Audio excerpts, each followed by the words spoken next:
Ya, selamat siang sahabat Jawa Timur. Apa kabar semuanya? Mudah-mudahan masih dalam kondisi yang sehat.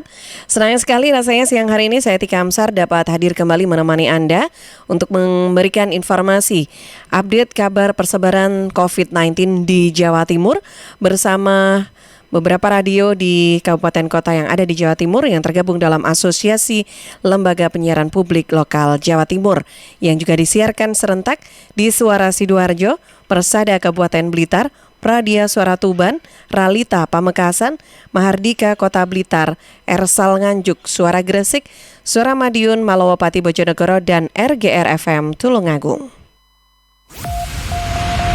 Rangkuman kabar update penanganan COVID-19 untuk regional Jawa Timur segera sahabat simak dalam Update COVID-19. Update COVID-19. Ya, sahabat, mengawali Jatim News Today Breaking News Update COVID-19 edisi hari ini dari Jumat 30 Oktober 2020, kita akan bergabung terlebih dahulu bersama reporter Suara Sidoarjo ada Ramadan Eka yang mengabarkan bahwa Polresta Sidoarjo peringati Maulid Nabi Muhammad SAW dengan protokol kesehatan. Selengkapnya bersama Rama. Silakan Rama. Baik, Polresta Sidoarjo menggelar acara peringatan Maulid Nabi Muhammad SAW pada Kamis 29 Oktober yang bertempat di Gedung Serbaguna Polresta Sidoarjo. Acara ini digelar bertujuan untuk menteladani ajaran dan nilai-nilai perjuangan Nabi Muhammad SAW. Peringatan Maulid Nabi di Polresta Sidoarjo tahun ini diselenggarakan dalam suasana berbeda dari tahun sebelumnya. Pelaksanaan acara di tengah pandemi COVID-19 ini dilakukan dengan mematuhi protokol kesehatan ketat. Acara ini dihadiri oleh Kombes Pol Sumarji, Kapolresta Sidoarjo, Wakapolresta Sidoarjo, pejabat utama, Kapolsek jajaran, ASN dan Bayangkari Cabang Kota Sidoarjo. Kombes Pol Sumarji, Kapolresta Sidoarjo mengajak seluruh personelnya dapat menteladani segala ajaran dan nilai-nilai perjuangan Nabi Muhammad SAW. Dalam acara yang mengambil tema dengan keteladanan Nabi besar Muhammad SAW, kita kuatkan persaudaraan dan kepedulian guna mewujudkan Kamtibmas yang kondusif. Juga dilakukan pembacaan sholawat yang dibawakan oleh grup Al-Banjari Polresta Sidoarjo dan ceramah agama oleh Profesor Dr. Kiai Haji Ali Mas'ud.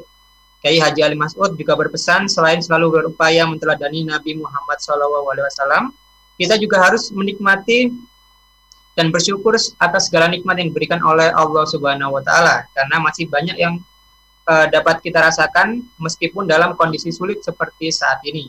Sementara untuk update data sebaran kasus COVID-19 di Kabupaten Sidoarjo yang diupdate Jumat 30 Oktober 2020, ada 7.165 orang yang terkonfirmasi positif COVID-19, 6.509 orang yang sembuh, dan 468 orang meninggal dunia. Demikian saya Ramadan Eka melaporkan untuk Jatim News Today. Ya, terima kasih Rama dan sahabat Jawa Timur. Kita juga selanjutnya akan bergabung bersama Kholik Maulidi dari Ralita FM Pamekasan. Kantor Samsat Pamekasan kedepannya akan lebih perketat protokol kesehatan COVID-19. Selengkapnya bersama Kholik, silakan. Baik, Katika. Kantor Samsat Pamekasan perketat protokol kesehatan COVID-19. Jika masyarakat hendak mengurus surat-surat kendaraan di Samsat Pamekasan, maka masyarakat wajib mengetahui dan mematuhi prokes yang telah ditetapkan Samsat Pamekasan. AKBP Apip Ginanjar, Kapolres Pamekasan melalui Kasat Lantas AKP DD Eka Prianto mengatakan, hingga saat ini pihaknya terus menerapkan protokol kesehatan dengan ketat. Mengingat kunjungan di kantor layanan publik seperti Samsat dan layanan SIM sangatlah tinggi. Apalagi dengan adanya program pemutihan pajak kendaraan yang digelar hingga akhir bulan November nanti. Dedi menyampaikan, terkait protokol COVID yang diterapkan, pihaknya memang telah menyediakan tempat cuci tangan dan harus pakai masker serta menjaga jarak. Dedi berharap agar warga Pamekasan dan dari luar Pamekasan yang hendak mengurus administrasi kendaraannya maupun yang akan mengurus surat izin mengendara atau SIM agar mematuhi aturan dan protokol kesehatan. Di halaman kantor Samsat telah disediakan tempat cuci tangan dan sabun yang tidak hanya satu, namun di berbagai sudut kantor. Bahkan warga yang mengantri untuk mengurus kendaraan juga diwajibkan menjaga jarak dan yang tidak memakai masker langsung mendapatkan teguran serta diminta memakai masker atau pilihannya keluar agar mencari masker terlebih dahulu. Demikian laporan dari Kholik Maulidi, Ralita FM untuk Jatim News Today. Kembali ke Atika. Baik, terima kasih Kholik Maulidi dari Ralita FM Pamekasan. Sahabat sudah mengabarkan untuk kita dan kita selanjutnya juga akan bergabung bersama Kiki Desilia dari Suara Madiun. Corona masih mengancam dan masyarakat wajib terus terapkan protokol kesehatan. Kiki silakan. Kesehatan harus ditingkatkan, apalagi COVID-19 masih ada dan penularan masih terjadi. Satu kasus baru terjadi di Kota Madiun kemarin. Kasus nomor 154 ini berinisial AU, 46 tahun, berjenis kelamin laki-laki, warga Kelurahan Pandean. AU melakukan tugas kedinasan ke Mojokerto sejak akhir bulan lalu. AU bertugas di sana selama sekitar 1 bulan. AU mengeluh sakit, mual, dan sesak pertengahan bulan ini dan memeriksakan diri di klinik serta didiagnosis tipes. Rapid test dilakukan setelah selesai bertugas dan hasilnya reaktif. AU segera dirujuk ke salah satu rumah sakit di Kediri dan dari hasil swab test tersebut, AU terkonfirmasi COVID-19. Saat ini, AU sedang menjalani isolasi di rumah sakit, sedangkan seluruh kontak telah dilakukan rapid test dengan hasil non-reaktif dan menjalani isolasi mandiri di Kediri. Sahabat Jatim News Today, data dari dashboard.madiunkota.go.id menjadi 154 orang terkonfirmasi positif COVID-19. Dengan 141 orang diantaranya telah sembuh, 5 orang masih dalam perawatan, dan 8 orang meninggal dunia. Saya Kiki Desilia, Suara Madiun, untuk Jatim News Today. Terima kasih Kiki. Dan selanjutnya sahabat Jawa Timur, ada Kirana Nisa dari Mahardika FM Kota Blitar mengabarkan bahwa Dinas Pendidikan Kota Blitar ajak duta pelajar untuk sosialisasi protokol kesehatan COVID-19 selama libur panjang. Selengkapnya bersama Kirana, silakan.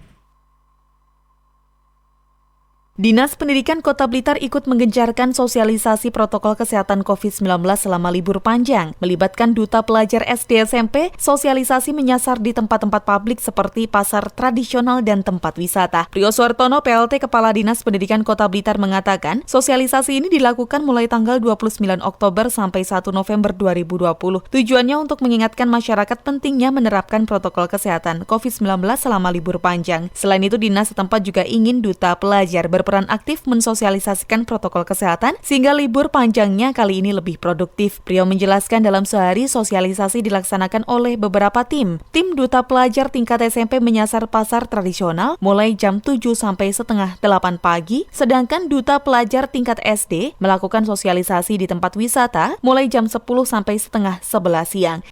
Tujuannya apa? Supaya anak-anak juga terus membiasakan itu. Sekalian masyarakat tuh kalau mungkin diberi saran atau diberi media sosialisasi dari anak-anak itu biasanya lebih mengenal.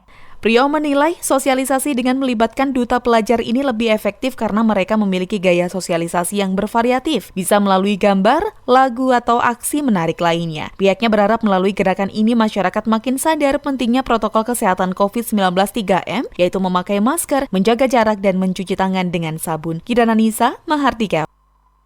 Ya, terima kasih Kirana. Sahabat Jawa Timur, terakhir kita juga akan bergabung bersama Risma Erina dari Persada FM Kabupaten Blitar. Dinas Kesehatan sebut ada 2 faktor yang menjadikan Kabupaten Blitar bertahan di zona orange. Selengkapnya bersama Risma, silakan Risma.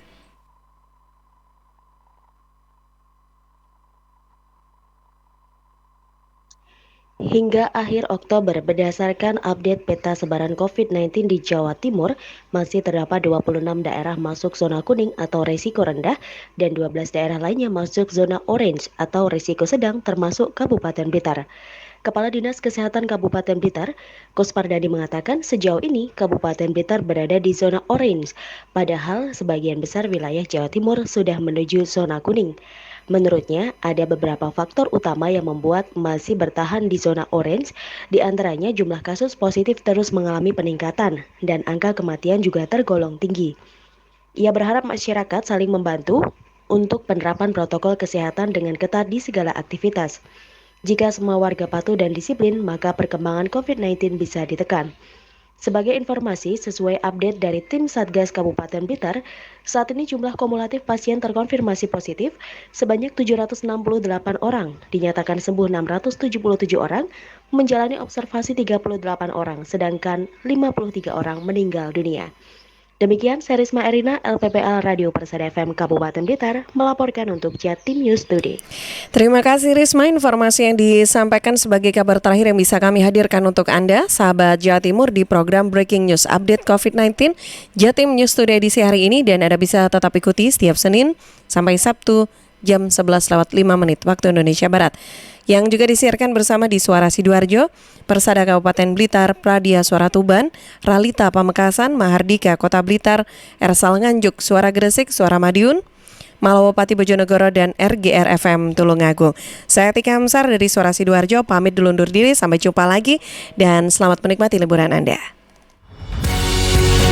Perkembangan penanganan COVID-19 untuk wilayah regional Jawa Timur sudah sahabat simak dalam update COVID-19. Update COVID-19 bisa sahabat simak Senin sampai Sabtu jam 11 siang. Persembahan dari